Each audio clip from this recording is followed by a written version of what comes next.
Delhi manufacturers intends to raise rupees 40 lakhs of equity capital.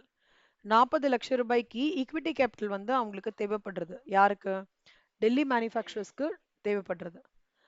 intends to raise rupees 40 lakhs of equity capital. அது வந்து through rights offering சொல்றாங்க. rights offeringனா என்ன அர்த்தம்னா வெளியில வந்து ஒரு ரூபாய் 60 ரூபாய் கொடுக்கறதுக்கு பதிலா கம்மி பண்ணி அதை வந்து 50 ரூபாய் ஆக்கணும் அப்படின்னு சொல்றாங்க. ஓகே, 50 ரூபாயை இவங்களுக்கு கொடுக்குறாங்க. It currently has 10 lakh shares outstanding, which have been recently selling trading for 50 and 56 per share. In consultation with SEBI ஓட பண்ணி சப்ஸ்கிரிப்ஷன் வந்து ஃபார் த ரைட்ஸ் வந்து 50-ஆ செட் பண்ணியிருக்காங்க. ஓகேவா? இவங்க என்ன கேட்குறாங்கன்னா determine the number of new shares of the company should sell to raise a desired amount of capital. அப்பனா எவ்வளோ ஷேர்ஸ் வந்து இஷ்யூ தட் இஸ் இவங்க பண்ணனான்னா டிசைட் அமௌண்ட் ஆஃப் கேபிட்டலை வந்து ரீச் பண்ண முடியும். டிசைட் அமௌண்ட் ஆஃப் கேபிட்டல் என்னதுரா சிவசங்கரி நிசாம்ல?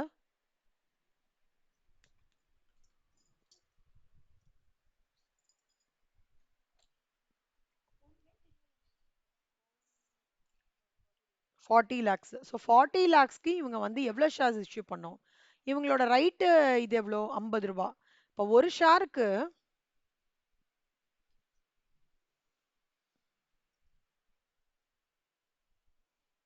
ஒரு நிமிஷம்டா, எக்ஸல் ஃபைல் மட்டும் ஓப்பன் பண்ணுறேன்.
உங்ககிட்ட லேபர் காஸ்டிங் ஃபைல்ஸ் இருக்குல்லடா சிவசங்கரி, ஸ்ரீதேவி? ஓகே.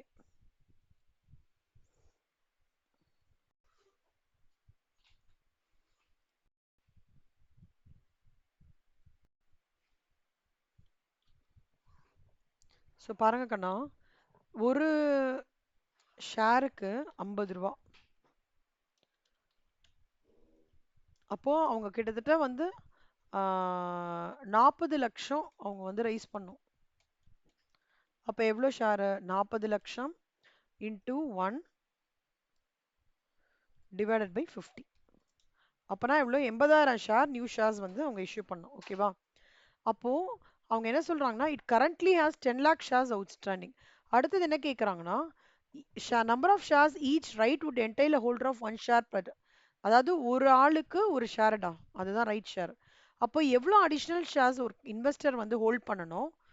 இன்வெஸ்டர் எவ்வளோ அடிஷ்னல் ஷேர்ஸ் ஒரு investor can investor who holds 10,000 shares of the company purchases. இப்போ 10,000 shares of the company purchase பண்ணுறதுக்கு ஒரு ஒரு நம்பர் ஆஃப் ஷேர்ஸ் பர் ரைட்டுக்கு எவ்வளோ ஷேர்ஸ்? ஒரு ரைட்டுக்கு எவ்வளோ ஷேர்ஸ்ன்னு கேட்குறாங்க. அது அப்போனா என்ன பண்ணணும்னா ஷேர்ஸ் அவுட்ஸ்டாண்டிங் நியூ ஷேர்ஸ். அப்போனா நம்மளுக்கு வந்து டோட்டலாக அவுட்ஸ்டாண்டிங் ஷேர்ஸ் எவ்வளோ?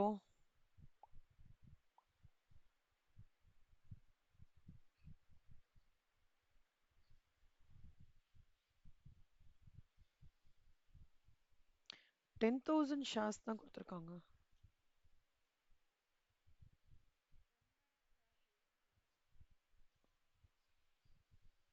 ஆமாம், இங்கே 10 lakh shares outstanding. Okay.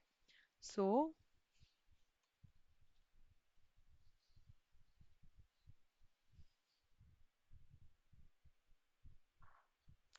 10 lakh ஷேர்ஸுக்கு எவ்வளோ entitled holder of one share to பர்ச்சேஸ்ல?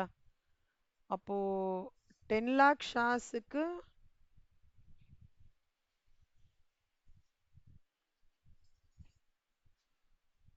Right share வந்து how many additional shares கேக்குறாங்களா?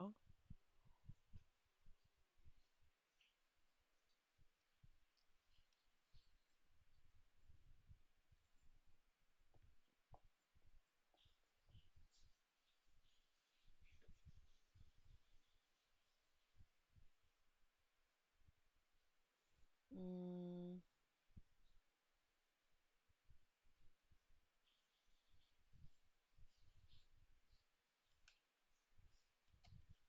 ஒரு நிமிஷம்.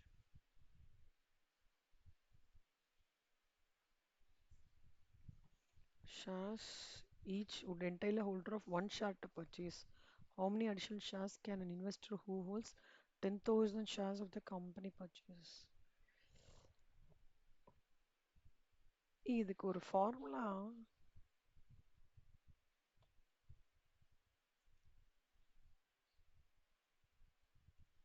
இந்த பாயிண்ட் ஒன் ஓகே கண்ணா. இதை நான் பாயிண்ட் டூ மட்டும் செக் பண்ணிட்டு சொல்றேன்டா அண்ணா.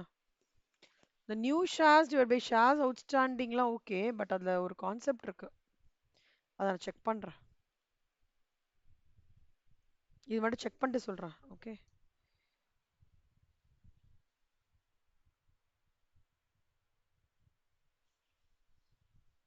இது செக் பண்றேன்டா நான். இது என்ன சால்வ்டு கேஸ் ஒன்ல. ஓகே,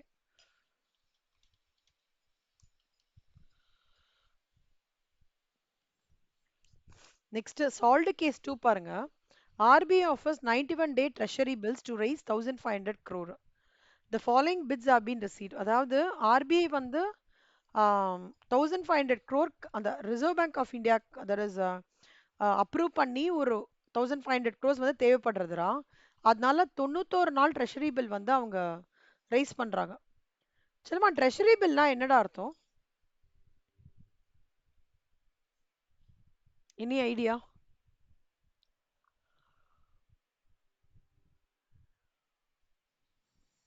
அது வந்து ஒரு ஒரு இன்ஸ்ட்ருமெண்ட். கரெக்ட், மணி மார்க்கெட்டோட ஒரு இன்ஸ்ட்ருமெண்ட். ஓகேவா? ஃபண்ட்ஸ் ரைஸ் பண்றதுக்கு ஒரு ஒரு இன்ஸ்ட்ருமெண்ட் இருக்கிற மாதிரி நம்ம பில்ஸ் ஆஃப் எக்ஸ்சேஞ்ச் அந்த மாதிரி ட்ரெஷரி பில்லும் ஒரு இன்ஸ்ட்ருமெண்ட். ஸோ ஆர்பிஐ வந்து ட்ரெஷரி பில்லை வந்து இஷ்யூ பண்றாங்க மார்க்கெட்ல. ஆனா 1500 கோடி வேணும், பிட்டு வருது. எக்ஸ் என்ன சொல்றாருன்னா, எனக்கு வந்து கிட்டத்தட்ட 1800 கோடிக்கு பிட் ரேட் வந்து 98.95 சொல்றாரு. 700 க்ரோஸ்க்கு 98.93, 1000க்கு இது சொல்றாங்க. எந்த பிட்ல வந்து இந்த yield for which what is the yield, ஒவ்வொரு ஈல்டு என்ன அவுட்கம் என்ன, யாரெல்லாம் வின்னிங் பிட்டர்ஸ் அந்த ஆப்ஷன்ல அப்படின்னு கேட்குறாங்க. ஈல்டுக்கு ஒரு ஃபார்முலா இருக்கு கண்ணம்மா, ஞாபகம் வச்சுக்கோங்க. என்னன்னா ஃபேஸ் வேல்யூ. ஃபேஸ் வேல்யூன்றது இந்த எப்பவுமே ஞாபகம் வச்சுக்கோங்க, மெஜாரிட்டி ஆஃப் தி சர்க்கம்ஸ்டான்சஸ் 100 தான். ஓகேவா? ஃபேஸ் வேல்யூ எப்பவுமே 100. பி அப்படின்றது வந்து இந்த ப்ரைஸ் 98.95 அதெல்லாம் ப்ரைஸ் டிவைடட் பை 9 கிடையாது, அது டிவைடட் பை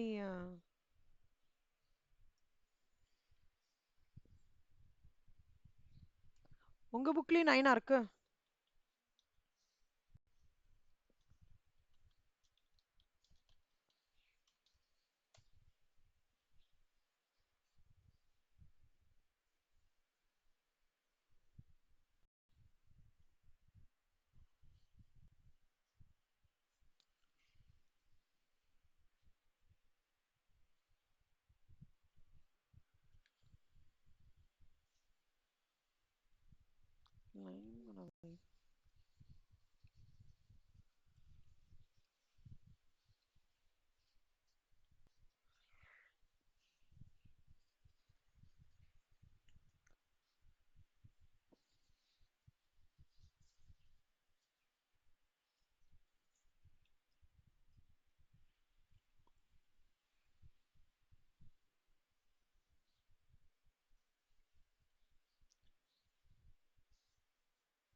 minus 9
என்னம்மா? ஆ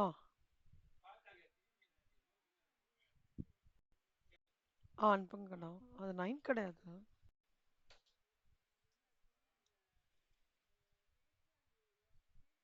பிரைஸ்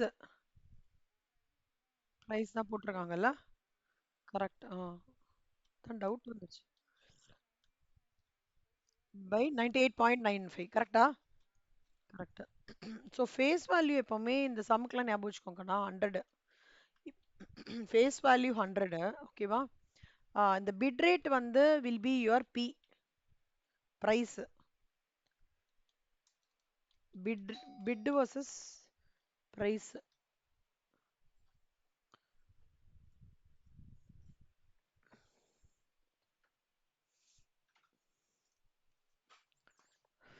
ஒரே ஒரு நிமிஷம் செல்லம்.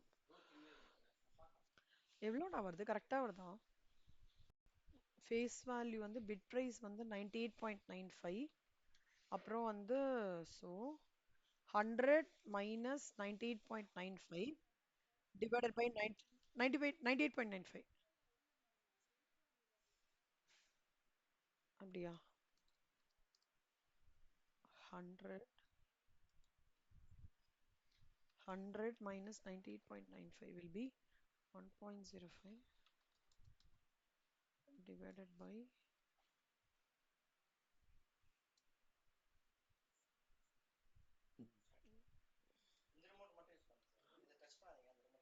into 365 divided by 91. ஆ இல்லையேடா, எனக்கு வரலையே. உங்களுக்கு வந்துருச்சா?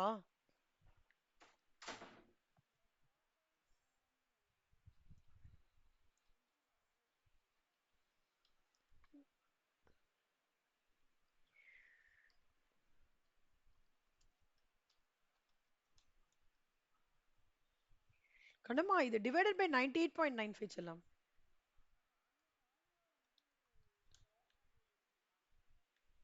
இல்லையே கண்ணம்மா, இங்க இந்த ஃபார்முலா நான் நேத்திக்கு பார்த்தேன். டிவைடட் பை பிரைஸ் தான் செல்லம். yield is equal to 100 minus price divided by price தான். ஓகேவா?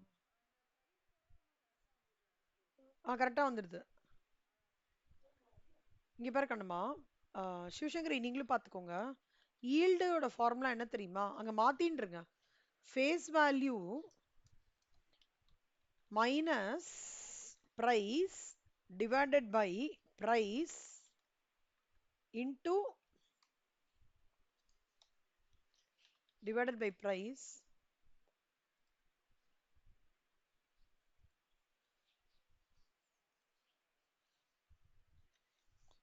பிரைஸ் இதுலேருந்து மல்டிப்ளைடு பை ஓகேவா 365 டிவைடட் பை 91. அதாவது என்ன பண்றோம் தெரியுமாடா? 91 நாளைக்கு இந்த ரேட்டுனா 365 நாளைக்கு எவ்வளோ பர்சன்டேஜ்னு பார்க்குறோம்.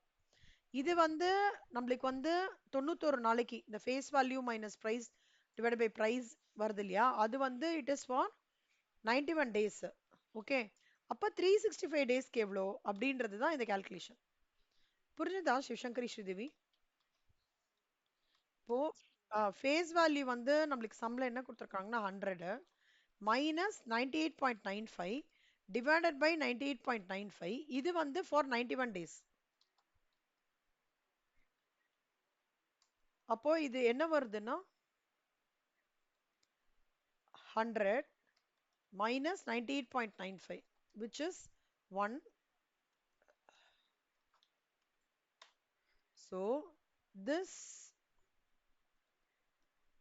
divided by this வந்து 0.106ன்றது எவ்வளோனா 365 நாளைக்குடா. Okay, this is for 365 days. So this is for 91 days. அப்போ for full year எவ்வளோ? This into 365 divided by 90 91 will give you 4.26%. புரிஞ்சுதாக்கண்ணா? ம். ஸோ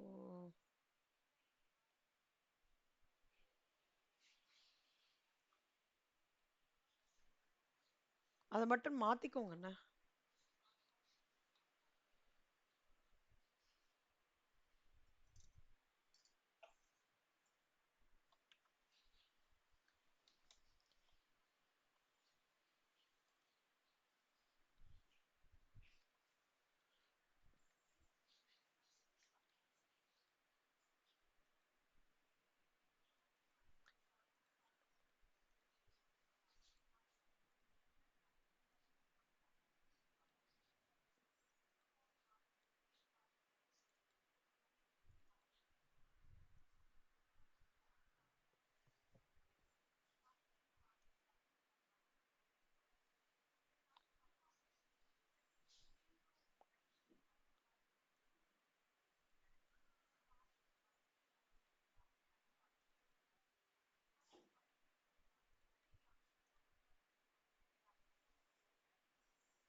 அவ்வளவுதான் கண்ணம்மா.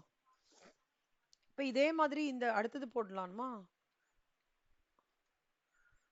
100 மைனஸ் 98.93.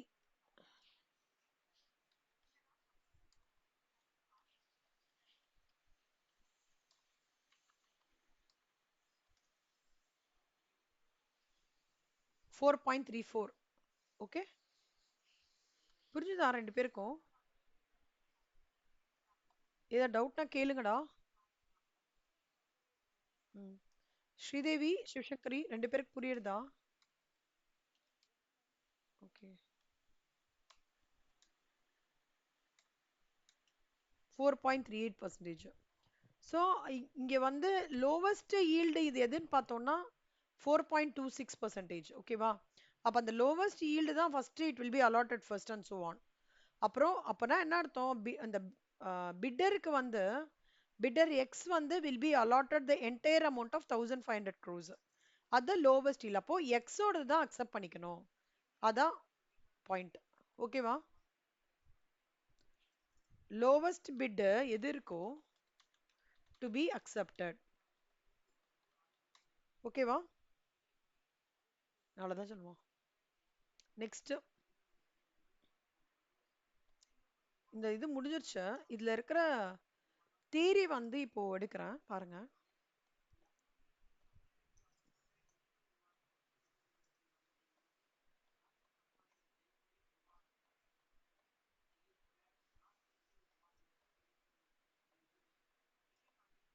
புக் பில்டிங்ன்ற கான்செப்ட் என்னன்னா, demand for the it's a process for by which a demand for the securities proposed to be issued by a body corporate it elicited and built up, and price for such securities is assessed for the determination of the quantum of such securities to be issued by means of a notice, circular, advertisement, document or information memoranda or offer document. It's a mechanism where during the period for which book for the offer is open, the bids are collected from investors.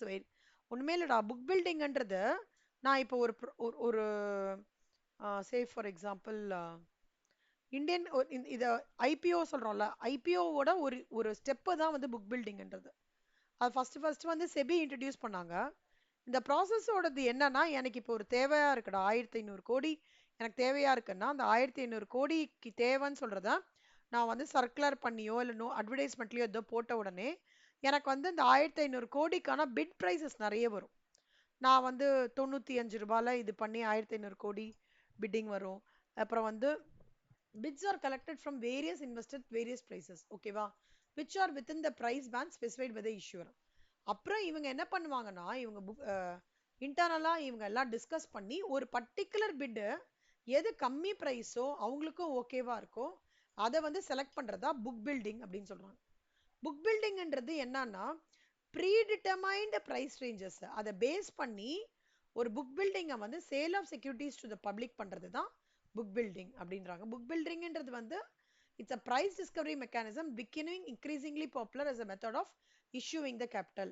அதாவது அந்த இஷ்யூக்கு better price கொடுக்கறதுடா. ஓகேவா? எனக்கு 1500 கோடிக்கு ஒரு project இருக்கு, அதுக்கு பைசா வேணும்னா அதுக்கு பிட் பண்ணுவாங்க. எந்த பிட்டிங் வந்து பெட்டரா இருக்கும், ஓகேவா, எந்த பிட்டிங் வந்து கம்ஃபர்டபுளா கம்மியா இருக்கோ அந்த பிட்டிங் எடுத்துக்கிறது தான் புக் பில்டிங். அதான் இந்த கான்செப்ட், ஓகேவா.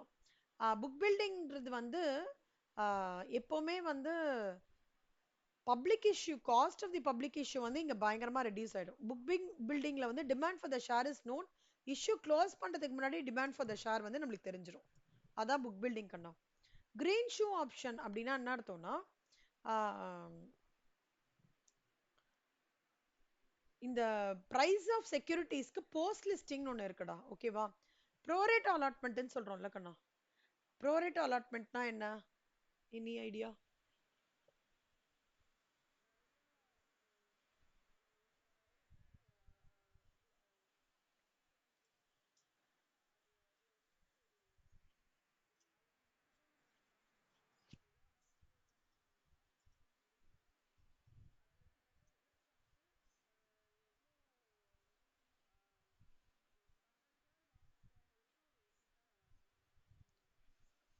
கரெக்ட். 100 ஷேர் வாங்கினுக்கு 80 ஷேர் அலாட் பண்றது, அதான் வந்து உங்களோட எக்ஸஸ் ஷேர்ஸ் ஓட கான்செப்ட், ஓவர் சப்ஸ்கிரிப்ஷன். அப்ப அதுல ஒரு ஆப்ஷன் இருக்குடா. என்ன ஆப்ஷன்னா, it's an option called as green shoe option is the option for the stabilization of post listing price of securities in a public issue. Issuer வந்து இந்த green option வந்து may provide the green option for stabilization of the post listing price of its security by allocating excess shares. அதாவது 50% of the issue shares may be borrowed by the stabilizing agent from the promoters or the pre-issue shareholders holding இதுக்கு ஒரு example கொடுக்குறேங்கண்ணா. Green shoe ஆப்ஷனுக்கு ஒரு live example.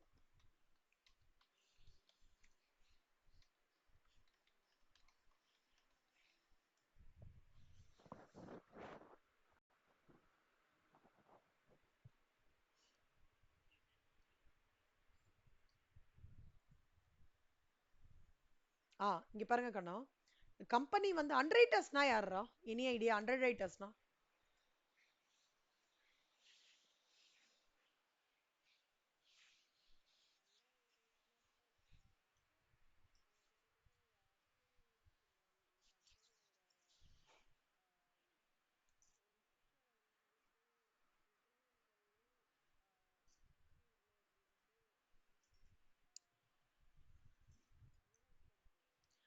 ஆக்சுவலிஸ்ட் மாதிரி தான்டா, அது பர்ஃபெக்டா correct.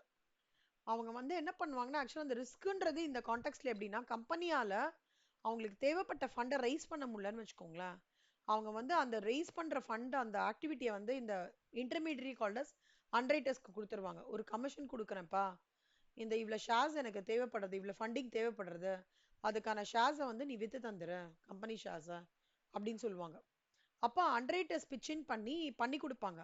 ஒருவேளை அண்டர்ரைட்டர்ஸ்க்கு வந்து கம்பெனி வந்து 200 மில்லியன் ஷேர்ஸ் பண்ணணும், செல் பண்ணணும்னு சொன்னான்னு வச்சுக்கோங்களேன், கம்பெனி என்ன பண்ணலாம்னா அடிஷனல் 30 மில்லியன் ஷேர்ஸை கூட அவங்க வந்து இஷ்யூ பண்ணலாம். அப்பனா என்ன ஆயிடும், 230 ஷேரை வந்து அவங்க வந்து வந்து இஷ்யூ பண்ணிட்டு இப்போ exercising green shoe option 200 million shares into 15%, அதான் இங்க கொடுத்துருக்காங்க. எப்படி இது ஒர்க் ஆகுறது அப்படின்னு பார்த்தீங்கன்னா, அதாவது எப்படி சொல்றதுன்னா, 200 ஷேர் எனக்கு வித்து கொடுன்னு சொல்ற இடத்துல நான் 50% எக்ஸ்ட்ராவா நான் வித்து கொடுக்குறேன்னு வச்சுக்கோங்களேன், அது that means that I'm exercising the green shoe option. புரியுதா கண்ணமா? இப்போ ஒரு 1000 ஷேர் இருக்கு கண்ணா எங்கிட்ட, up to 15% of issue may be borrowed by the stabilizing agent. Stabilising ஏஜென்ட்ன்றது யாரும் இல்லை, அண்டர்ரைட்டர்ஸ் தான் ஸ்டெபிலைசிங் ஏஜென்ட், ஓகேவா. அப்பனா இப்போ நான் 1000 ஷேர் இருக்கு, அதுல வந்து எனக்கு வந்து நான் அந்த கம்பெனிக்கான டிமாண்டை நிறைய பார்க்குறேன், நான் தான் அண்டர்ரைட்டர்னா 1000த்துல 15% எவ்வளோ, 150, 1150 ஷேரை வந்து நான் இஷ்யூ பண்றேன் by exercising green shoe option. புரிஞ்சுதா? புரிஞ்சுதா? திருப்பி சொல்லிட்டமாடா வேற எக்ஸாம்பிள்ல? அதான் வந்து இதோட concept. So green shoe option is a benefit, or I would say it's a benefit for the company as well as an advantage taken by the underwriters in order to issue a additional set of shares. அதுக்கு ஒரு authority மாதிரி பண்றது தான் அந்த green shoe option. ஓகேவா? சிம்பிளா எழுதிக்கோங்கடா. நம்ம புக்ல சில இதெல்லாம் கஷ்டமா இருந்ததுன்னா சொல்லுங்க, உங்களுக்கு சிம்பிளிஃபைட் பண்ணி நான் சொல்லி தரேன். சரியா? வேர்ட்ஸ் எல்லாம் சொல்றேன். see என்ன end of the day you have to communicateல, அதை சிம்பிளிஃபைடா எப்படி பண்ணணும்ன்றது யோசிங்க. Next offer for sale, private placement, preferential allotment. Typically வந்து இது நம்ம வந்து ஒரு இஷ்யூ ஆஃப் ஷேர்ஸோட தான். ஆஃபர் ஃபார் சேல்ன்ற ஒரு கான்செப்ட் வந்து 2012 எடுத்துட்டு வந்தாங்க செபி. இந்த ப்ரமோட்டர்ஸ் எல்லாமே செல்லர்ஸ். ஓகேவா? bidders may include market participants such as individuals, qualified institutional buyers and foreign institutional investors. The facility is available on the BSE Limited and National Stock Exchange. The size of the offer for sale of shares. The size of the offer shall be minimum of 25 crores. However, the size of the offer can be less than rupees 25 crores so as to achieve minimum public shareholding in a single tranche.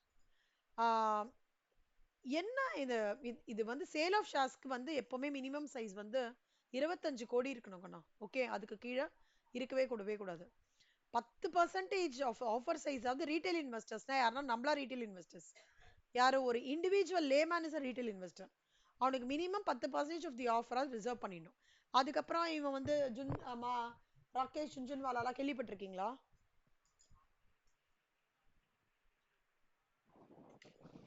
கணமோ 2 பேரும் இந்த ராகேஷ் ஜுன்ஜுன்வாலா பெரிய பெரிய பெரிய wholesale இன்வெஸ்டர்ஸ்லாம் இருப்பாங்க. சொல்லுங்க ஸ்ருதிவி.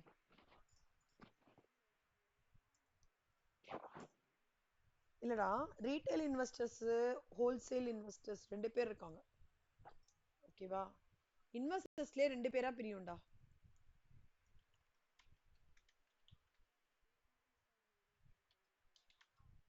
மாறி wholesale investors, retail investors இருக்காங்க. Retail இன்வெஸ்டர்ஸ்னா யாருன்னா நம்ம ஒரு இண்டிவிஜுவலா இப்ப ஸ்ரீதேவி ஒரு ஷேர் வாங்கினாலோ, இல்ல நான் ஒரு ஷேர் வாங்கினாலோ, இல்ல சிவசங்கரி ஷேர் வாங்கினாலோ அது ரீட்டைல் இன்வெஸ்டர்ஸ். ஓகேவா? ஹோல்சேல் இன்வெஸ்டர்ன்றது யாருன்னா பெரிய பெரிய டீமா ஒர்க் பண்ணுவாங்க. இவங்க ரீட்டைல் இன்வெஸ்டர்ஸ்ன்றது typically invest smaller amounts. Wholesale இன்வெஸ்டர்ஸ்னா பல்கா போடுவோம். 40 லட்சம் ரூபாய், 50 லட்சம் ரூபாய். ஏன்னா brokerage firm மூலியமா இன்வெஸ்ட்மெண்ட் அட்வைஸ் பல்கா ஒரு பிசினஸ் மேன் மாதிரிடா. அந்த டீமை தான் சொல்றேன், இந்த ராகேஷ் ஜுன்ஜுன்வாலா. அவங்களாம் ஹோல்சேல் இன்வெஸ்டர்ஸ். அவர் இறந்து போயிட்டாரு. அவங்க இறந்து போயிட்டாங்க. இவங்க இருக்காங்கல்ல, rare asset management firm, rare enterprises. ஓகேவா? அவங்க வந்து இப்போ வந்து அமித் கோயிலான்னு சொல்லிட்டு ஒருத்தர் டேக் ஓவர் பண்ணிட்டு இருக்காரு. ஆக்சுவலா இவங்க மாதிரி டீம்ஸ்லாம் நிறைய பேர் இருக்காங்கடா. ஓகேவா? அவங்க எல்லாம் என்ன பண்ணுவாங்க, ஹோல்சேல் இன்வெஸ்டர்ஸ். இப்போ ஒரு ஆஃபர் கொடுக்கும்போது 25 கோடி ஆஃபர்னா அதுல 10% என்னடா? 25 கோடியில 10%.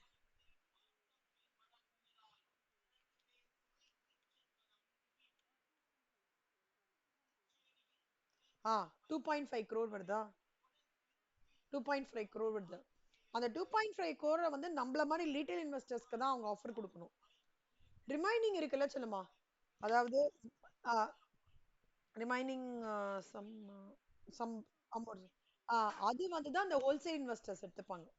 அப்ப ரீட்டைல் இன்வெஸ்டர்ஸ்க்கு வந்து இந்த சைஸ் ஆஃப் தி ஆஃபர் வந்து 2.5 crores தான் ரீட்டைல் இன்வெஸ்டர்ஸ் வந்து he will play a game on that. But remaining game வந்து யார் பண்றாங்க? ஹோல்சேல் இன்வெஸ்டர்ஸ் தான். இந்த ஹர்ஷத் மேத்தா கேஸ் படிச்சீங்களா கண்ணா? 2 பேரும் அந்த இல்லைன்னா வெப் சீரிஸ் ஆவது பாருங்க ஹர்ஷத் மேத்தாவோடது. அதுல இந்த ஹர்ஷத் மேத்தான்றவன் ஹோல்சேல் இன்வெஸ்டர். ஓகேவா? அங்கேருந்து தான் ப்ராப்ளம் ஆச்சு. அதுக்கப்புறம் தான் அவங்க வந்து ஸ்லோவா எல்லா கைட்லைன்ஸும் எடுத்துன்னு வந்தாங்க. ரீட்டைல் இன்வெஸ்டர்ஸ் வந்து who places bid for shares of the total value of not more than 2 lakhs aggregated across the exchanges. ஓகேவா? not more than individual investors. minimum 10% sizes. eligible buyer யாருன்னா investor registered with trading member of the exchanges other than promoter group entities. Non-promoter shareholder offers shares through OFS mechanism. Proprietary entities of such groups can participate in OFS to purchase shares subject to compliance with the applicable provisions of SEBI. ஓகேவா கண்ணா? இதுல என்ன சொல்றாங்கன்னா, 2 terminology ஞாபகம் வச்சுக்கோங்கடா. Offer for சேல்ன்றது SEBI introduce பண்ண reason என்னன்னா, retail investors interest should be protected. அதனால தான் 10% offer size கொடுக்கணும்னு சொல்லிட்டு 2020 இன்ட்ரடியூஸ் பண்ணோம். எலிஜிபிள் பையர்னா யாருன்னா இந்த இவ்வளோலாம் ஸ்டாக் எக்ஸ்சேஞ்சஸ்ல வந்து ரிஜிஸ்டர் பண்ணிருக்காங்களடா, அதர் தன் அவங்களாம் தான் எலிஜிபிள் பையர். அதெல்லாம் யாருன்னா திருப்பி நம்ம தான். ஓகேவா? நான் promoter share holder offers through OFS mechanism. OFS மெக்கானிசம்ன்றது வந்து ஆஃபர் ஃபார் சேல் மெக்கானிசம்ல நான் ப்ரமோட்டர் ஷேர் வந்து ஆப்ரேட் பண்ணும்போது ப்ரமோட்டர் குரூப் இருப்பாங்களா, அவங்க வந்து செபி என்ன சொல்றாங்களோ, என்ன செபி வந்து கைட்லைன் சொல்றாங்களோ அது பேஸ் பண்ணி தான் அவங்க ஆஃபர் வந்து அக்செப்ட் பண்றதாக்கணும் சரி, இல்ல ஒரு குரூப் பண்ணி ஆக்ஷன்ல எடுத்துட்டு போறதாலும் சரி, இல்ல whether it is has to be என்ன சொல்றது, மார்க்கெட்ல வந்து ஒரு அதுக்கான டிமாண்ட் கிரியேட் பண்றதாலும் சரி, செபி என்ன சொல்றாங்களோ அது பேஸ் பண்ணி தான் பண்ணணும். அப்ப எலிஜிபிள் பையர்னா யார் மேம்னா just an investor who is registered with the trading member of the stock exchanges other than the promoter. promoterனா யாரா?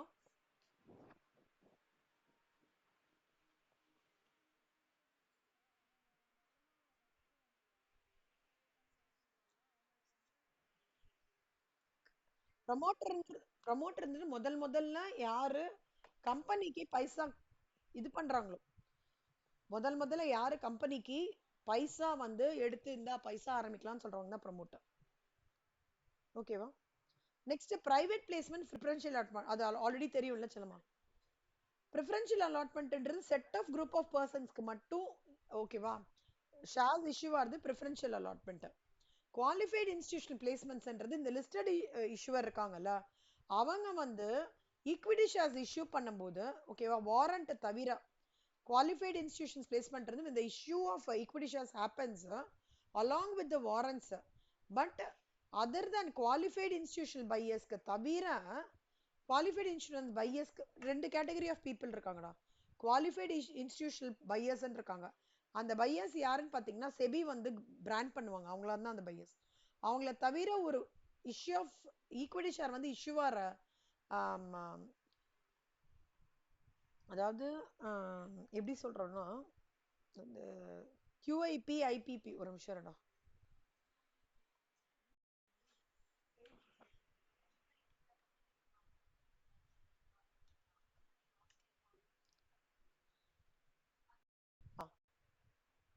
இங்க பாருங்க கண்ணா, இதுல இதுல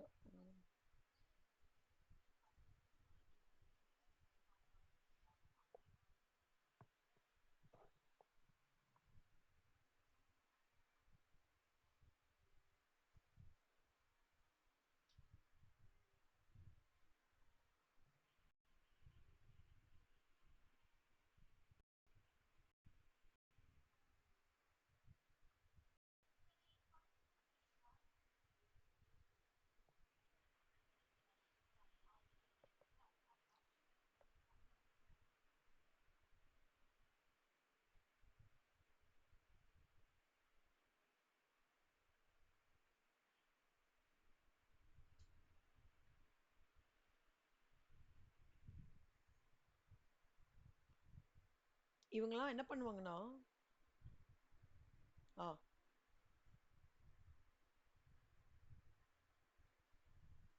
இவங்கெல்லாம் ஆர்பிஐ டீம் தான்டா. ஓகேவா? இந்த பிளேஸ்மெண்ட்ஸ் எல்லாருமே ஆர்பிஐ டீம். இவங்களோட ஒர்க் என்னவா இருக்கும்னா, இங்க கொஞ்சம் டீட்டெயிலாக கொடுக்கல, நான் சொல்றேன்டா. குவாலிட்டி இன்ஸ்டிடியூஷனல் பிளேஸ்மெண்ட்ஸ்னா என்னன்னா, இப்போ வந்து எல்என்டி கம்பெனிலேருந்து ஷேர் வாங்குற கண்ணா, ஓகேவா, வாரண்டோட வாங்குறீங்க கண்ணா, ஓகேவா, வாரண்டோட வாங்குறீங்க. ஆனா நீங்க வாங்குறதுக்கும் செபி வந்து ஒரு லிஸ்ட் டவுன் பண்ணிருப்பாங்கடா, குவாலிஃபைடு இன்ஸ்டிடியூஷனல் பையர்ஸ்னு சொல்லிட்டு ஒரு லிஸ்டிங் பண்ணிருப்பாங்க. அந்த பையர்ஸ்க்கு கொடுக்குற வாரண்ட் இல்ல, அந்த பையர்ஸ்க்கு கொடுக்குற ஈக்விட்டி ஷேர்ஸ் இல்லாம மத்த ஷேர்ஸ்லாம் ஒரு லேமேனுக்கு கொடுக்குறாங்கல்ல, அதெல்லாம் தான் குவாலிஃபைடு இன்ஸ்டிடியூஷனல் பிளேஸ்மெண்ட்ஸ்னு சொல்லுவாங்க. நல்ல படி பார்த்துக்கோங்க. when a listed issuer, லிஸ்டட்னா என்னடா, லிஸ்டட் இஷ்யூவர்னா யாரா?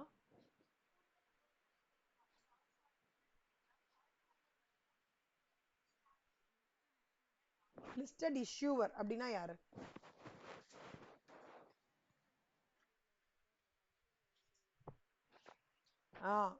அதுதான் லிஸ்டட் இஷ்யூவர். அந்த listed issuer issues equity shares, ஓகேவா, other than the warrants to the qualified institutional buyers இருக்காங்க. ஓகேவா? குவாலிஃபைட் இன்ஸ்டிடியூஷனல் பையர்ஸ்க்கு ஒரு லிஸ்ட் வரும்டா, எனக்கு தெரியல இங்க என்ன.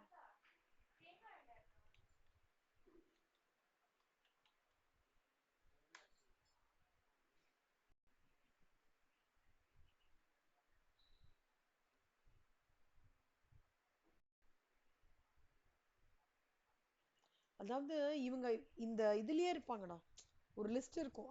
அதாவது எஸ்ஐடிசி, நம்ம ஃபர்ஸ்ட் படிச்சோம் தெரியுமா நிறைய பேர், IRDAI, mutual fund, venture capital ஃபண்ட்லாம் நிறைய பேர் படிச்சோம்ல. அவங்களாம் தான் குவாலிஃபைடு இன்ஸ்டிடியூஷன் பையர்ஸ். இந்த குவாலிஃபைடு இன்ஸ்டிடியூஷன் பையர்ஸை விட்டுடுங்க. இவங்களை தவிர அதர் தான் இவங்களுக்கு, ஓகேவா, லிஸ்டட் இஷ்யூவர் வந்து ஏதாவது ஈக்விட்டி ஷேர்ஸ் வந்து இஷ்யூ பண்ணாங்கன்னா அந்த அதர் தான் the warrants to the qualified issue buyers தான் qualified institutions placement சொல்லுவாங்க. இந்த லிஸ்ட் ஆஃப் அந்த ஒரு அதுல இவங்க கூட இன்க்ளூட் ஆறாங்கடா.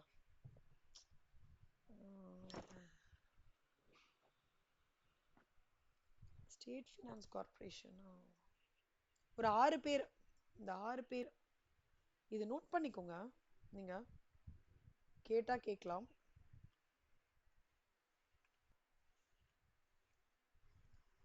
நோட் பண்ணிக்கோங்க. இவங்கள தவிர ஒரு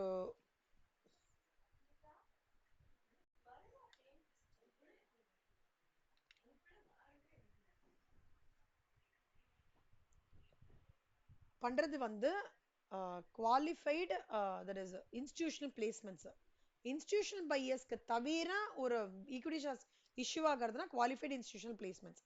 இன்ஸ்டிடியூஷனல் பிளேஸ்மெண்ட் ப்ரோக்ராம்ன்றது என்னன்னா பப்ளிக் ஆஃபர் கொடுக்கும்போது, ஓகேவா, ஆர் ப்ரமோட்டர் வந்து பப்ளிக் ஆஃபர் கொடுக்கும்போது குவாலிஃபைடு இன்ஸ்டிடியூஷனுக்கு பையர்ஸ்க்கு மட்டும் கொடுக்குறாங்கன்னு வச்சுக்கோங்கடா, அது இன்ஸ்டிடியூஷனல் பிளேஸ்மெண்ட் ப்ரோக்ராம். புரிஞ்சுதா ரெண்டுத்துக்கும்? இது மூணுத்துல ஏதாவது ஒன்று எம்சிக்யூல வரும், நம்ம நல்லா பார்த்துக்கோங்க. ப்ரிஃபரன்ஷியல் அலாட்மெண்ட்ன்றது வந்து ஒரு செலக்டட் குரூப் ஆஃப் பர்சன்ஸ்க்கு மட்டும் அலோகேட் பண்றது ப்ரிஃபரன்ஷியல் அலாட்மெண்ட், ஓகேவா. குவாலிஃபைடு இன்ஸ்டிடியூஷன்ஸ் பிளேஸ்மெண்ட்ஸ்ன்றது வந்து ஒரு லிஸ்டட் இஷ்யூவரை, லிஸ்டட் இஷ்யூனா எல்என்டி வச்சுக்கோங்க, இல்லை ரிலையன்ஸ் வச்சுக்கோங்க, இந்த குவாலிஃபைடு இன்ஸ்டிடியூஷன் பையர்ஸ் தவிர இஷ்யூ பண்றாங்களா, அதை குவாலிஃபைடு இன்ஸ்டிடியூஷன் பிளேஸ்மெண்ட்னு சொல்லுவாங்க. ஆனா இன்ஸ்டிடியூஷனல் பிளேஸ்மெண்ட் ப்ரோக்ராம்ன்றது என்னன்னா குவாலிஃபைடு இன்ஸ்டிடியூஷனல் பையர்ஸ்க்கு மட்டும், ஓகேவா, லிஸ்டட் இஷ்யூவர் வந்து ஒரு பப்ளிக் ஆஃபர் பண்றான்னா அது இன்ஸ்டிடியூஷனல் பிளேஸ்மெண்ட் ப்ரோக்ராம், ஐபிபி. இப்ப புரிஞ்சுதா? பக்கா? ஒன்றும் டவுட் இல்லைல்ல? இது நல்லா பார்த்துக்கோங்க. கியூஏபி ஐபிபின்றது சொல்லுவாங்க, எம்சிக்யூல வரும்.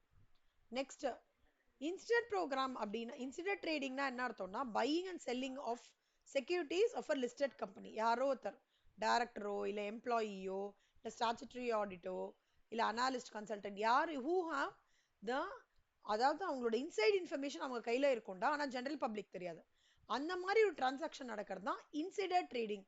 இன்சைடர்னாலே என்ன சொல்றோம்னா இன்சைடு இல்ல, inside, inside, inside. So inside trading வந்து buying or selling of securities of a listed company by director, employee or any other person such as internal or statutory auditor. இது ஒரு விஷயம் கண்மா. illegal அப்படின்னா dealing in securities by an insider is illegal. எப்பவுமே ஞாபகம் வச்சுக்கோங்கடா. நீ பாருடா, வீட்டுக்குள்ளேயே transaction நடந்ததுன்னா, அதாவது என்ன சொல்ல வரேன்னா கம்பெனிக்குள்ளேயே ஒரு விஷயம் நடக்கிறதுன்னு வச்சுக்கோங்களேன், there is a high chances of எங்கேயோ ஒரு fraud நடக்கிறதுக்கான சான்சஸ் இருக்குல்ல, அதான் சொல்றாங்க. Insider dealing in securities is completely illegal when it is predicted upon utilization of inside information to profit at the expense of other investors who do not have access to such investment information. புரிஞ்சுதா கண்ணா? அதே மாதிரி insider trading பண்ணவே கூடாது. It is completely punishable. புரியுதா?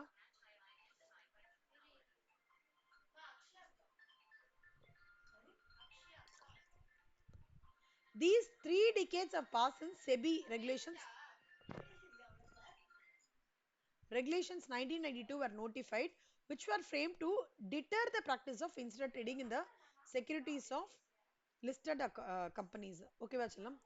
இப்போ வந்து SEBI வந்து regulations 1994ல வந்து that requires that a person who is connected with a listed company and is in possession of any unpublished price sensitive information likely to materially affect the price of the securities.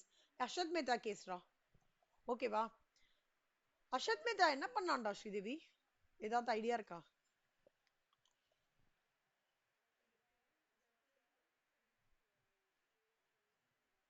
Super. Artificial prices create பண்ணி market float ஆச்சு. அது அது நடக்கக்கூடாதுன்றதுனால தான் அது எப்ப ஆச்சு? 1991ல ஆச்சுதா? 1992ல இத எடுத்துட்டு வந்தாங்க. புரியுதா? அதாவது எல்லாம் ஒரு தப்பு நடந்ததுக்கு அப்புறம் தான் இங்க சொல்யூஷன் கண்டுபிடிப்போம் நம்ம இந்தியால. ஓகேவா? சோ அந்த அஸ்வத்மேதா கேஸ் மேண்டேட்டரியா சிவசங்கரி மேண்டேட்டரியா நீங்க அந்த கேஸ் என்னன்றது படிக்கணும் செல்லம். The numbers have been artificially manipulated, creating an artificial demand for the increase of the stock, resulting which a huge என்ன சொல்றது அத உம், அந்த டைம் வந்து இட்ஸ் an எரா.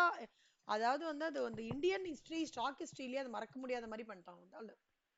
அதுக்கப்புறம் தான் ரொம்ப ஸ்ட்ரிஞ்சன்ட் ரூல்ஸ்லாம் எடுத்துட்டு வந்தா you have to completely go through it. அது நீங்க படிச்சீங்கன்னா செபி ஏன் இவ்வளோ தூரம் கைட்லைன் எடுத்துன்னு வரான் அப்படின்றது உங்களுக்கு தெரியும்.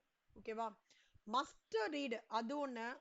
அப்புறம் வந்து 2002ல ஒரு ஸ்கேம் நடந்ததுடா. இந்தியால இல்ல, யுஎஸ்ல. அதுவும் நான் சொல்றேன். அதுவும் படிக்கணும் நீங்க. எல்லாம் படிக்கணும்டா, மேண்டேட்டரியா படிக்கணும். அது பேரு டக்குன்னு ஞாபகம் வர மாட்டேங்குது.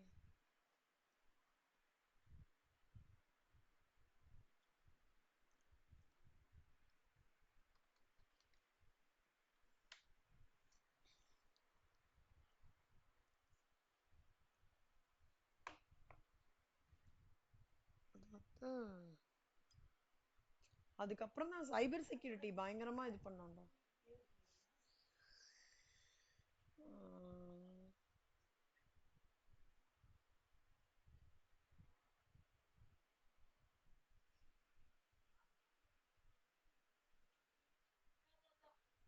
சைபர்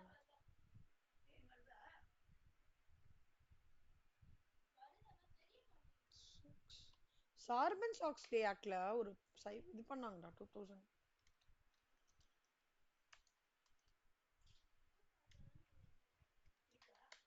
சாக்ஸ் ஒன்னு எடுத்துட்டு வந்தாங்க.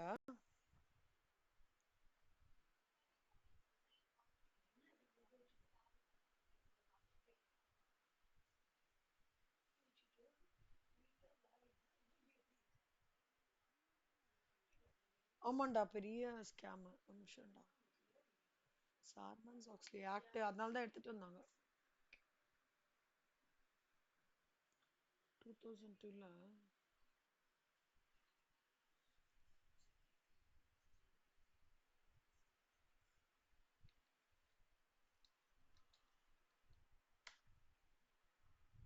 இது ஒரு பெரிய கேஸ்டா. ஒரு fraudulent ஃபினான்ஷியல் ரிப்போர்ட்டிங் நடந்துருது. இது கம்பெனிக்குள்ளேயே தான் நடந்தது. Scandal Enron corporation. Correct correct. Enron corporation, Tyco international and WorldCom மூணுத்துலயுமே உள்ளுக்குள்ளேயே குதல் பண்ணிட்டாங்க ஃபினான்ஷியல் ஸ்கேண்டல். இதுவும் படிக்கணும் கண்டுமா. ஓகேவா? உள்ளுக்குள்ளேயே இது வந்து அனதர் ஒரு good light touch on your என்ன சொல்றது இந்த ஃபினான்ஷியல் ஸ்கேண்டல். அதுக்கப்புறம் தான் சார்பன்ஸ் ஆக்ஸ்லே ஆக்ட்னு ஒன்று எடுத்துன்னு வந்து எப்படி இன்டர்னல் கண்ட்ரோல்ஸ்ல எப்படி பவர்ஃபுல்லா பண்ணணும்னு சொல்லிட்டு எடுத்துட்டு வந்தோம். சாக்ஸ்ன்னு சொல்லுவாங்க அதுக்கு பேர், சாக்ஸ் ஆக்ட். சரியா? நம்மளது எப்படி ஹர்ஷத் மேதா கேஸோ அந்த மாதிரி யூஎஸ்ல இது பெரிய கேஸ்.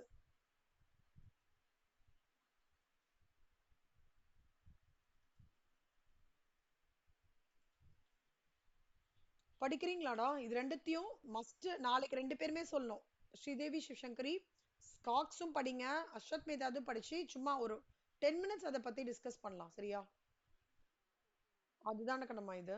அப்புறம் கிரெடிட் ரேட்டிங் உங்களுக்கு எல்லாமே தெரியும். கிரெடிட் ரேட்டிங்ன்றது வந்து இப்போ ஒரு ரிசர்வ் பேங்க் ஆஃப் இந்தியா வந்து கிரெடிட் ரேட்டிங் கிரைசிலுக்கும் ரிசர்வ் பேங்க் ஆஃப் இந்தியாவுக்கும் ஒரு கனெக்ட் இருக்கு.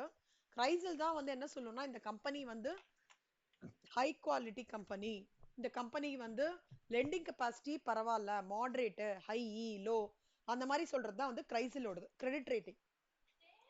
அப்போ ஏரியாஸ் ஆஃப் அசஸ்மெண்ட் வந்து எப்படி பண்றாங்கன்னு பாத்தீங்கன்னா எபிலிட்டி, வில்லிங்னஸ். எபிலிட்டின்றது financial strength, willingness, integrity and attitude அதை வச்சு பண்றாங்க. Need for credit rating. எதுக்குடா கிரெடிட் ரேட்டிங் வேணும்னு நினைக்கிறீங்க?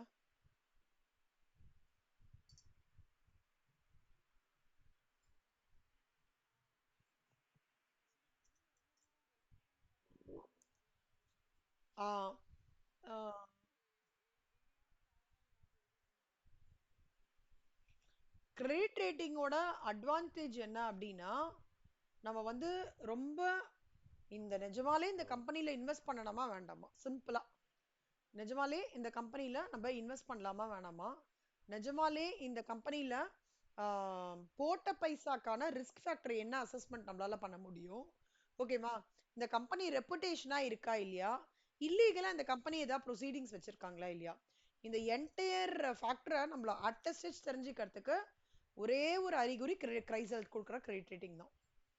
நம்மளது எப்படி இண்டிவிஜுவலுக்கு சிபில் ஸ்கோர்னு சொல்ற மாதிரி ஆர்கனைசேஷனுக்கு வந்து கிரெடிட் ரேட்டிங் சொல்றாங்க.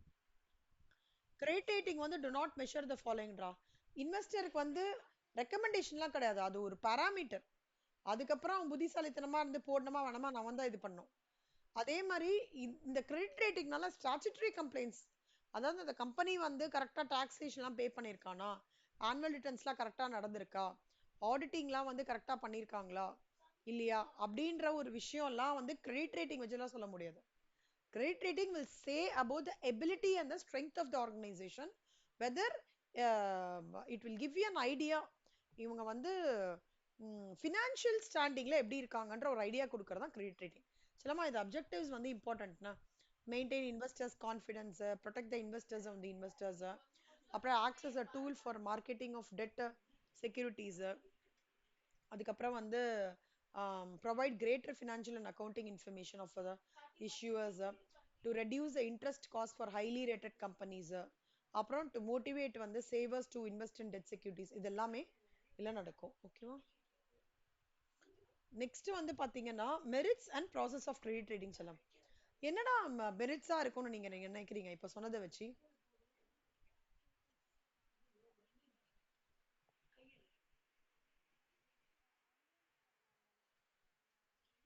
அனலைஸ் பண்ணலாம். Very good. நம்ம வந்து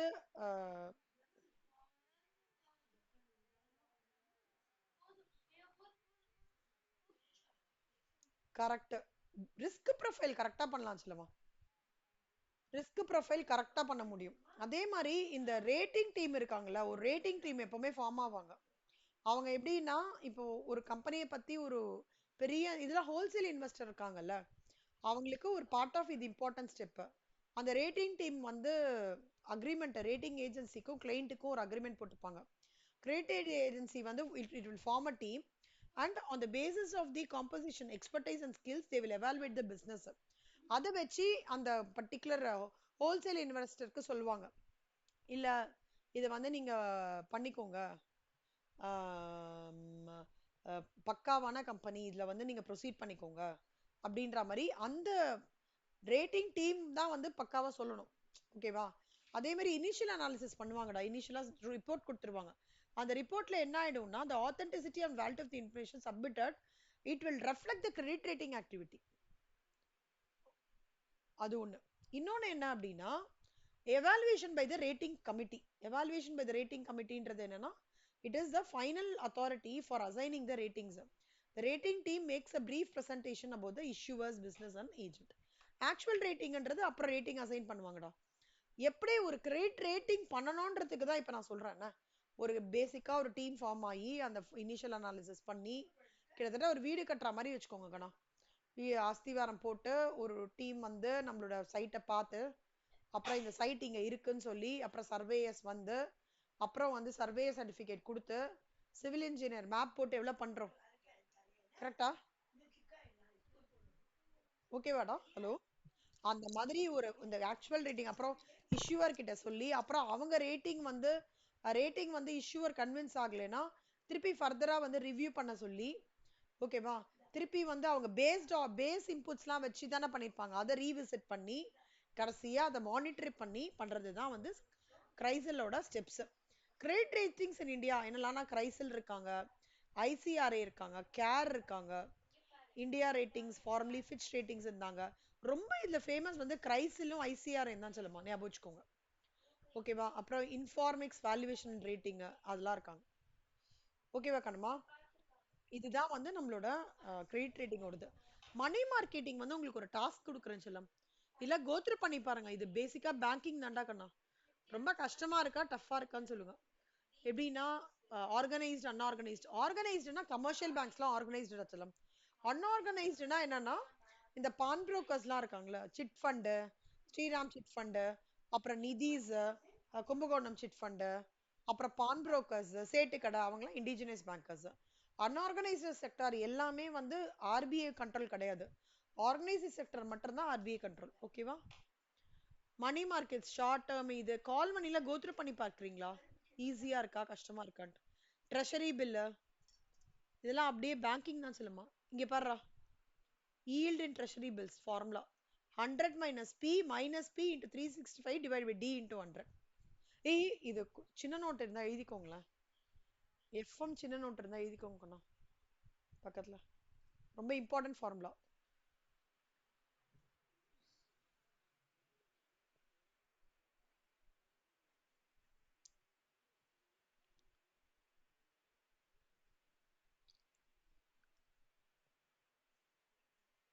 எழுதிட்டீங்களா சிவசங்கரி? நீங்க எழுதிட்டீங்களா கண்ணா? சூப்பர் கண்ணா. இது கண்டிப்பா கேட்பான்டா. yield in treasury bill ரொம்ப இம்பார்ட்டன்ட். இந்த எஃப்எம் ஃபைனல் எஃப்எம் வருது, ஸ்ட்ராட்டஜிக் ஃபினான்ஷியல் மேனேஜ்மெண்ட், அங்கேயும் கண்டிப்பா வரும். ஓகேவா? நெக்ஸ்ட் டைப்ஸ் ஆஃப் ட்ரெஷரி பில்ன்றது 3 இருக்கு. 91, 180 டே, 365 டேஸ். 91 டேஸ்க்கு பண்ணாங்கன்னா அது லைக் ஆர்பிஐ பண்ணாங்கன்னா 91 நாளைக்கு இருக்கிறதும் 182 நாளைக்கு இருக்கிறதும் 182 நாளைக்கு மினிமம் டெனாமினேஷன் 1 lakhs. 364 டேஸ்ன்றது அதுக்கு அடுத்த இது. 182 டேஸ் பில்ல தான் 364 டேஸ் பில்லா வந்து ரீஇன்ட்ரடியூஸ் பண்ணிருக்காங்க. கமர்ஷியல் பில்லும் அதே மாதிரி தான். டைப்ஸ் ஆஃப் கமர்ஷியல் பில் பண்ணீங்கன்னா இன்லாண்டு, ஃபாரின் பில்லு. அதோட பர்பஸ் இன்லாண்ட் பில்டுன்றது இந்தியால பண்றதுரா. ஃபாரின் பில்லுன்றது ட்ரான் அவுட் சைட் இந்தியா. ஓகேவா? அப்புறம் கமர்ஷியல் பேப்பர். கமர்ஷியல் பேப்பர்ன்றது unsecured short term promissory note. ஞாபகம் வச்சுக்கோங்க. unsecured short term promissory note, negotiable transferable by endorsement within the fixed period of time. இது பெரிய பெரிய பெரிய கம்பெனில இன்ட்ரோடியூஸ் பண்றாங்க ஷார்ட் டேர்ம் ப்ராமிசரி நோட். ஒரு advantages just take a glimpse, அவ்வளவுதான். ஆர்பிஐ வந்து தான் they are the major eligible issues of commercial paper. RBI தான். எதுக்கு நான் கமர்ஷியல் பேப்பர் இஷ்யூ பண்றாங்கன்னு பாத்தீங்கன்னா, திடீர்னு கவர்மெண்ட் ஆஃப் இந்தியால ஃபண்டு ப்ராப்ளம் ஆகுது. நம்ம மக்கள் கலெக்ட் பண்ற டாக்ஸும் வந்து அவங்களுக்கு சஃபிஷியண்டா இல்லைன்ற போது இந்த ஃபண்டிங் வந்து ஸ்டார்ட் பண்ணுவாங்க. ஆர்பிஐ கைட்லைன்ஸோட கவர்மெண்ட் ஆஃப் இந்தியா ஸ்டார்ட் பண்ணுவாங்க. ஓகேவா? இல்ல ஆர்பிஐ ஸ்டார்ட் பண்ணுவாங்க. ஓகேவா? கிரெடிட் ரேட்டிங் அமௌண்ட் இதெல்லாம் அப்படியே ஆஸ் யூஷுவல் சொல்லலாம். சர்டிபிகேட் ஆஃப் டெபாசிட்ன்றது ஒன்றும் இல்லடா. எஃப்டி போடுறோம்ல கண்ணா, ஃபிக்ஸட் டெபாசிட் போடுறோம்ல, அதான் சர்டிபிகேட் ஆஃப் டெபாசிட்ன்றது வந்து இண்டிவிஜுவல்ஸ்க்கு கொடுக்கலாம், கார்பரேஷன்ஸ்க்கு கொடுக்கலாம். அதுல வந்து ஸ்டாம்ப் டியூட்டியும் இருக்கும். அதுல வந்து தே ஹாவ் டு மெயின்டைன் எஸ்எல்ஆர்னா ஸ்டாச்சுட்டரி லிக்விடிட்டி ரேஷியோ, இது கேஷ் ரிசீவ் ரேஷியோ. எப்பவுமே மினிமம் சைஸ் ஆஃப் சர்டிபிகேட் வந்து 1 lakh அண்ட் மல்டிபிள்ஸ் இருக்கும். CRs are deliverable by CRs, அதாவது certificate of transferable by endorsement delivery. Minimum lock in period வந்து 15 நாள். இந்த certificate of டெபாசிட்ன்றது பேங்க்ஸ் வந்து இஷ்யூ பண்ணுவாங்க. இந்த டெபாசிட் growth வந்து ரொம்ப ஸ்லக்கிஷா இருக்குன்னு வச்சுக்கோங்களேன். ஓகேவா? அப்ப வந்து இந்த கொரோனா டைம்ல இதை இஷ்யூ பண்ணாங்க கண்ணா. ஓகேவா? அந்த மாதிரி டைம்ல it's been issued. So CDs are generally considered high cost liability and banks are recourse to them only under tight liquidity conditions. Repo, reverse repo. ரிப்போனா என்னடா அர்த்தம்? எனி ஐடியா ரிப்போனா? எங்க கேள்விப்பட்டிருக்கீங்க ரிப்போன்றது? Correct, super. ரிப்போ ரேட்ன்றது என்னன்னா ஆர்பிஐ செட் பண்ற ரேட் தான் ரிப்போ ரேட். அதாவது ஒரு செக்யூரிட்டிய, ஓகேவா, நான் ஃபியூச்சர் டேட்ல இந்த இந்த ரேட் ஆஃப் இன்ட்ரெஸ்ட்ல வந்து நான் வந்து பாரோ பண்ணணும். அது என்னன்றது எக்ஸாக்டா சொல்றேன். ரிப்போ ரேட் இஸ் பேசிக்லி ஒரு ரிப்போன்றது வந்து என்னன்னா ஒரு ஃபார்வர்ட் கான்ட்ராக்ட் மாதிரிடா. ஓகேவா? நான் ஒரு கிளாஸ் ஒரு அக்ரிமெண்ட் கிளாஸ் வெயிட் பண்ண கிளாஸ் ஒரு அக்ரிமெண்ட் வந்து பையருக்கும் செல்லருக்கும் ஒரு டீலிங் இருக்குன்னு வச்சுக்கோங்க கண்ணா. அப்போ அந்த பையர் வந்து ஃபியூச்சர் டேட்ல, ஓகே, ஃபியூச்சர் டேட்ல அந்த ஃபண்ட்ஸை பாரோ பண்றதுக்கான ஒரு பிரைஸ் தான் ரிப்போன்றது. இப்ப சிம்பிளா ரிப்போர்ட் ரேட்ன்றது என்ன அப்படின்னு சொல்லலாம்னா ஒரு ஒரு பெர்சன்டேஜா எக்ஸ்பிரஸ் பண்றாங்க earned on a report transaction. இப்ப ரிவர்ஸ் ஆஃப் தி ரிப்போ ரேட்ன்றது ரிவர்ஸ் ரிப்போ. அது வந்து when you are going to do your repurchase of the said securities kanna, reverse repo ன்றது lending of funds against buying of securities. Buying of securities. ஓகேவா? It can be seen from the definition. எப்பவுமே ஞாபகம் வச்சுக்கோங்கண்ணா, ஒரு டிரான்சாக்ஷன்னா ரிப்போவும் இருக்கும், reverse ரிப்போவும் இருக்கும். இப்ப அந்த ரிப்போக்கு இந்த ரெண்டு லெக் இருக்குல்ல, அதோட டியூரேஷன் தான் ரிப்போ பீரியட்னு சொல்லுவாங்க. ஓகேவா? The consideration amount in the first leg of the report transactions is the amount borrowed by the seller. On this interest வந்து is calculated and paid along with the consideration amount of the second leg of the transactions when the borrower buybacks the security. இது திருப்பி வாங்குறதுடா, நான் கொடுக்குறேன் திருப்பி வாங்குறேன். கொடுக்கறதுன்றது வந்து first leg, திருப்பி வாங்குறன்றது second leg. இந்த கொடுக்கறதுக்கும் திருப்பி வாங்குறதுக்குமான பீரியட் இருக்குல்ல, அதான் ரிப்போ பீரியட். இந்த கொடுத்து நான் திருப்பி வாங்கும் போது இன்ட்ரெஸ்டோட கலெக்ட் பண்ணிக்கிறது தான் கன்சிடரேஷன் அமௌண்ட். புரிஞ்சுதா? திருப்பி சொல்லட்டுமா? இன்னும் ஒரு வாட்டி சொல்லட்டுமா? கன்ஃபியூஷனா இருக்கு.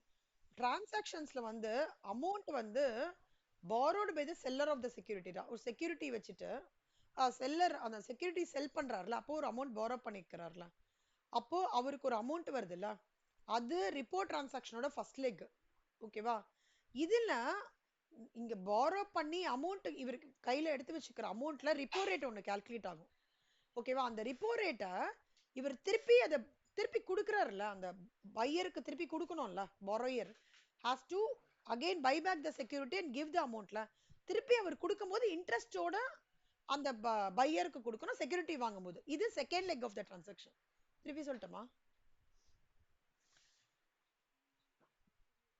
நான் திருப்பி ஒரு எக்ஸாம்பிள் வச்சு சொல்றேன்டா.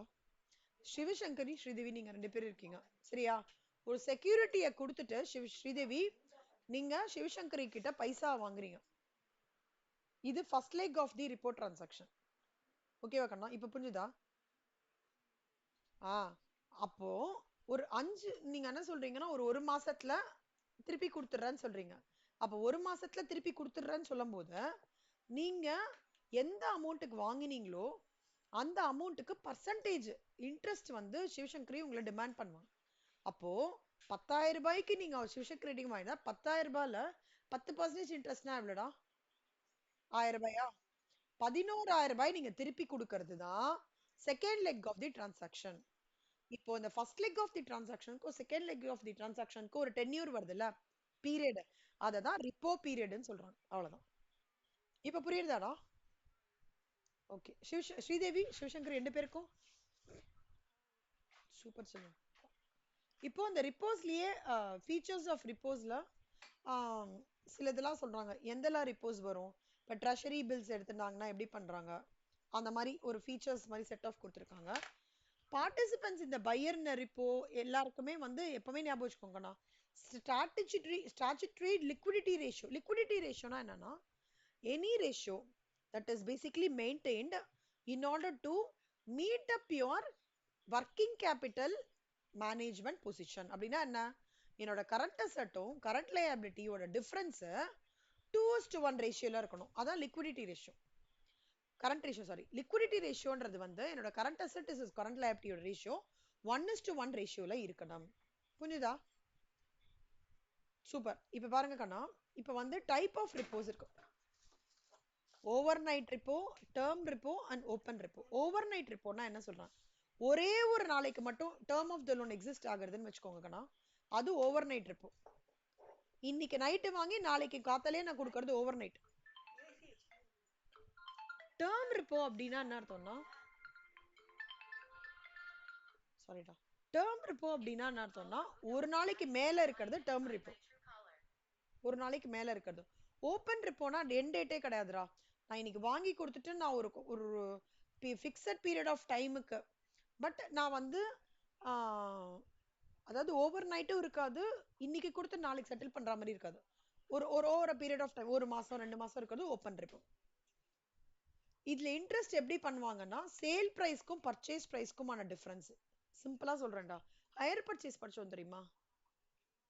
கேஷ் பிரைஸுக்கும் ஹையர் பர்ச்சேஸ் பிரைஸ்க்கும் ஒரு டிஃபரன்ஸ் வரும்ல, அதே தான் இது. கேஷ் பிரைஸ்க்கும், கேஷ் பிரைஸ்ன்றது இன்னைக்கே வாங்கி உடனே செட்டில்மெண்ட் பண்றது கேஷ் பிரைஸ் 10,000 ரூபாய். ஹையர் பர்ச்சேஸ் பிரைஸ்ல நம்மளுக்கு ஜாஸ்தியா இருக்கும் தெரியுமா? ஃபர்ஸ்ட் டவுன் பேமெண்ட் பண்ணுவோம், ஃபர்ஸ்ட் இயர்ல கொஞ்சம் செகண்ட் இயர்ல அந்த டோட்டல் வரும்ல அந்த டோட்டலும் கேஷ் ப்ரைஸ் டோட்டலும் மைனஸ் பண்ணா இன்ட்ரெஸ்ட் கால்குலேட் ஆகும்ல அதே ஃபார்மேட் தான் இங்க ஃபாலோ ஆகுது. ஓகேவா? இது இது செல்லம் ப்ராமிசரி நோட்ன்றது bills of exchange is a good example. Bills of exchange என்னடா பண்றோம் சிவசங்கரி? பில்ஸ் ஆஃப் எக்ஸ்சேஞ்ச்ல என்ன பண்றோம் நம்ம ஆக்சுவலா?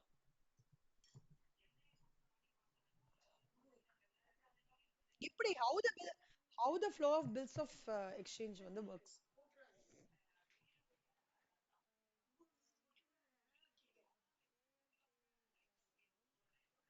Drawer. ம்,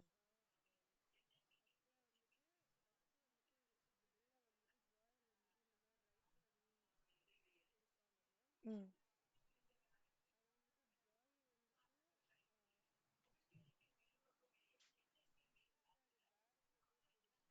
ம், ம்.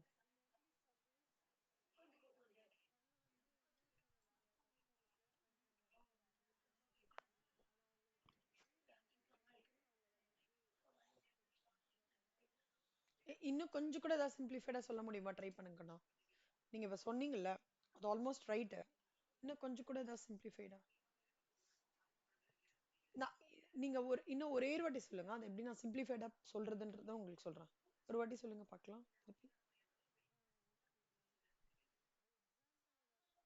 அப்படி வச்சு சொல்லுங்க. நீங்க ஸ்ரீதேவி அப்படி வச்சு கூட சொல்லுங்களேன். நீங்க டிராயர், ஸ்ரீதேவி வந்து டிராயிங். ஆ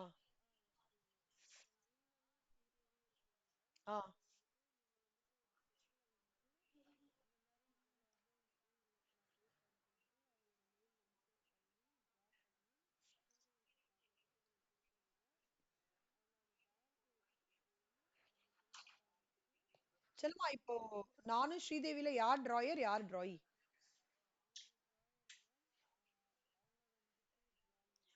அப்ப ஸ்ரீதேவி பேங்க்குக்கு செக் எடுத்துட்டு போக மாட்டாங்க.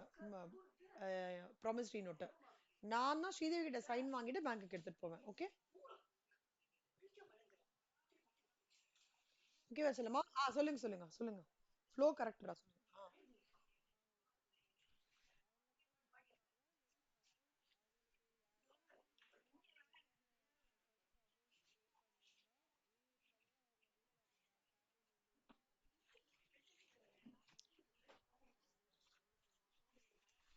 ஆ 75% கரெக்டா சொல்லிட்டீங்கண்ணா. ஒரு ஒரு பிட் மட்டும் டிஃப்ரெண்டா இருக்கு.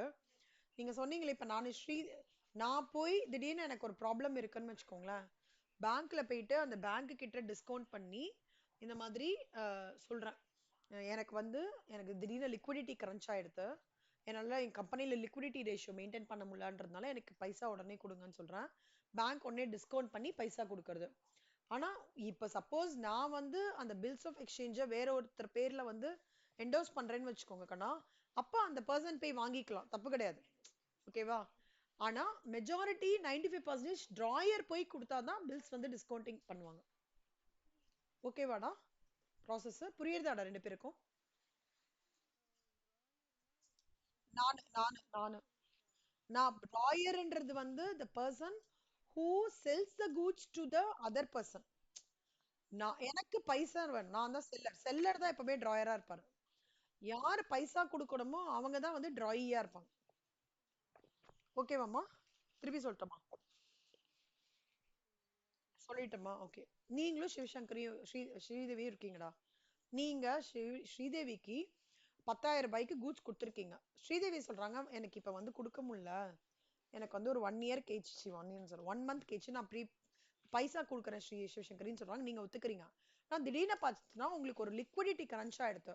பைசா இல்லாததுனால நீங்க ஸ்ரீதேவி கிட்ட எனக்கு ஒரு ப்ராமிசரி நோட் எழுதி கொடுங்க. அதாவது நீங்க ஒரு மாசம் கழிச்சு பைசா கொடுத்துருவீங்க. ஆனா your self and Sridevi has got a very good you are a renowned customers of the bank. Okay? பயங்கர இன்டெகிரிட்டி மெயின்டைன் பண்ற 2 கஸ்டமர்ஸ் பேங்க்கும் என்ன பண்றான்? நீங்க என்ன பண்றீங்க? ஸ்ரீதேவி கிட்ட இந்த மாதிரி சைன் வாங்கிட்டு ஸ்ரீதேவி தான் இங்க யாரு டிராயி, நீங்க யாரு drawer. Seller will be the drawer. Okay? Buyer will be the drawee. புரியுதா? சைன் வாங்கிட்டு ஓகேவாடா? இது வரைக்கும் புரியுதாடா? அந்த சைன் வாங்கிட்டு பேங்க்குக்கு போறாங்க. பேங்க்குக்கு போய் ஒரு அந்த 10,000 ரூபாயில பேங்க் என்ன பண்றான், அவன் ஹெல்ப் பண்றான்ல, அவனுக்கு லாபம் பார்ப்பான்ல, அவன் என்ன பண்றான், 500 ரூபாய் ரீட்டைன் பண்ணி 9,500 உங்களுக்கு கொடுத்துடுறான். ஓகேவா? இது ஒரு ஸ்ட்ரெச்சடா. பில்ஸ் ரிசீவபிள் அந்த ப்ராமிஸ் உங்ககிட்ட இருந்து ஒரு மாசம் கழிச்சு ஸ்ரீதேவி உங்களுக்கு பேமெண்ட் பண்றது ஒரு சினாரியோ. செகண்ட் சினாரியோ பேங்க் கிட்ட போய் டிஸ்கவுண்ட் பண்றது ரெண்டாவது சினாரியோ. மூணாவது, நீங்க யாருக்கோ கடன் கொடுக்கணும்டா, உடனே நீங்க ஸ்ரீதேவி கிட்ட சொல்றீங்க, நீங்க வந்து பிரியா கிட்ட கொடுத்துருங்க அந்த பைசாவன்னு சொல்லிட்டு சொல்றீங்க. அப்ப என்டோஸ் பண்றீங்க அந்த பில்ஸ் ரிசீவ்ல. நாலாவது, கரெக்டா நாளைக்கு தான் அந்த பில்ஸ் எக்ஸ்பயர் ஆகுறது. இன்னைக்கு பேங்க்ல போயிட்டு இந்த மாதிரி ஸ்ரீதேவின்னு ஒருத்தவங்க வருவாங்க, அவங்களோட ப்ராமிசரி நோட் அக்செப்ட் பண்ணி அவங்களோட பேமெண்ட்டை என் பேங்க்ல கிரெடிட் பண்ணிடுங்க சொல்றீங்க. அது நாலாவது. இந்த 4 விஷயமுமே நடக்கிற ப்ராசஸ் தான் ப்ராமிசரி நோட்டும் பில்ஸ் ஆஃப் ரிசீவ்லும். ஓகேவா? ஏதாவது டவுட் இருக்கா? இந்த ஃப்ளோல ஏதாவது டவுட் இருக்காடா? சூப்பர் செல்லம்.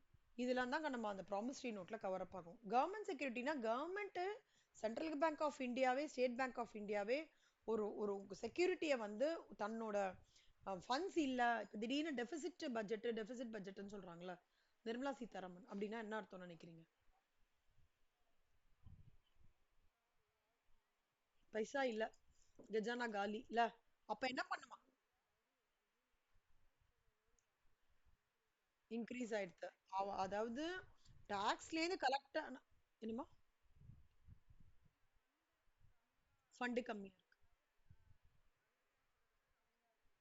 கரெக்ட். அந்த மாதிரி சுச்சுவேஷன் வரும்போது கவர்மெண்ட் என்ன பண்ணுவாங்க தெரியுமா, to raise the funds to meet this deficit financing, it will raise the tradable instrument by central government or the state government with the guideline of Reserve Bank of India.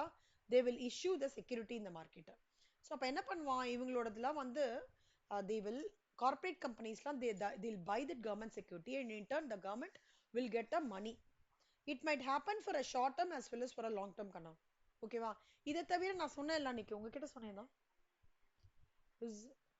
Sovereign gold bonds. யார்கிட்ட சொன்னேன்? உங்ககிட்ட சொன்னேன். நேத்திக்கு சொன்னோம்ல. அதை தவிரவும் அந்த பாண்ட்ஸ்லாம் issue பண்ணுவாங்க.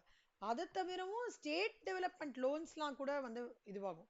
ஸ்டேட் டெவலப்மெண்ட் லோன்ஸ்ன்றது எப்படின்னா, சென்ட்ரல் கவர்மெண்ட் வந்து ட்ரெஷரி பில்லு, பாண்டு அதெல்லாம் வந்து they will issue it, while state governments issue only bonds or dated securities. அதை தான் ஸ்டேட் டெவலப்மெண்ட் லோன்ஸ்னு சொல்றாங்க. இப்போ அந்த கவர்மெண்ட் செக்டரியில சுத்தமா ரிஸ்கே கிடையாதுடா. ஓகேவா? கரெக்டா அந்த டைம்ல நம்மளுக்கு ரீபேமெண்ட் பண்ணி கொடுத்துருவாங்க. அது வந்து for example you have your post office schemes, you have your national saving schemes, நிறைய ஸ்கீம்ஸ் இருக்கு போஸ்ட் ஆஃபீஸ்ல போய் பார்த்தீங்கன்னா. உங்களுக்கு ஒண்ணுமே, even you have your oil bonds, fertiliser bonds இருக்கு. ஸோ என்னன்னா நம்மளுக்கு அவேர்னஸ் பவர் பாண்ட்ஸ்லாம் இருக்கு. இப்போ வந்து கெயிலாம் இருக்காங்கல்ல, கெயிலு,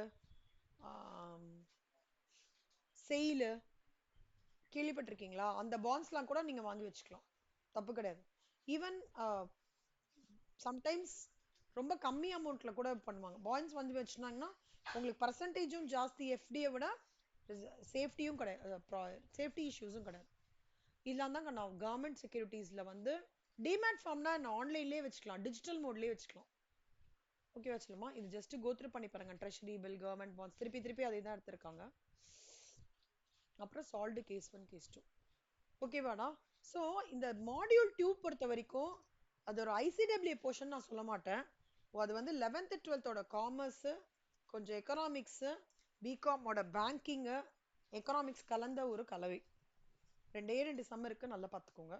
அந்த ஒரு கிளாரிஃபிகேஷன் மட்டும் பண்ணி சொல்றேன்டா. I am not convinced with இந்த ஒர்க்கிங், எனக்கு என்னமோ கன்வின்சிங்கா இல்லை பர் ரைட். நான் என்னோட நம்மளோட ஃபைனல் எஃப்எம்ல அந்த சம் இருக்கு, அதை பார்த்துட்டு உங்களுக்கு சொல்றேன். ஜஸ்ட் எனக்கு திடீர்னு ஸ்டெப்பு, எனக்கு அந்த லாஜிக் மறந்து போயிட்டேன். இதோட புக் பேக் நல்லா பார்த்துக்கோங்க. புக் பேக்கு கண்டிப்பா கண்டிப்பா கண்டிப்பா 30 to 40% வரும். ஓகேவா? இந்த புக் பேக் அந்த 300 அப்ஜெக்டிவ்ஸ் புக் பேக்லாம் தரவு பண்ணீங்கனாலே நான் சொல்றேன்டா, 40 மார்க்ஸ் ஈஸியா நீங்க வாங்கலாம். இது true or false, fill in the balance, match following, அதெல்லாமே. ஓகேவா? So with this we are completing. Tomorrow we will take up chapter number 3. டுமாரோனா என்ன, நாளைக்கு என்னடா, வெனஸ்டேவா? நாளைக்கு சாப்டர் நம்பர் 3 எடுத்துக்கலாம். எனக்கு வந்து நான் ஈவினிங் பார்க்குறேன் கண்ணா. எனக்கு வந்து ஏதாவது டைம் எனக்கு கிடைச்சது அப்படின்னா உங்க ரெண்டு பேருக்கு பிங்க் பண்ணிட்டு உங்களுக்கு ஓகேனா நம்ம உட்காந்துக்கலாம். ஒரு 1 1/2 ஹவர்ஸ் அப்படி. நான் பார்த்துட்டு உங்களுக்கு பிங்க் பண்றேன்னா. Okay. Thank you Sridevi. Thank you Sivasankari. Sorry உங்களை வெயிட் பண்ண வச்சுட்டேன். ரொம்ப சாரி. தேங்க்ஸ் கண்ணா. Bye bye. பை செல்லம். Bye by.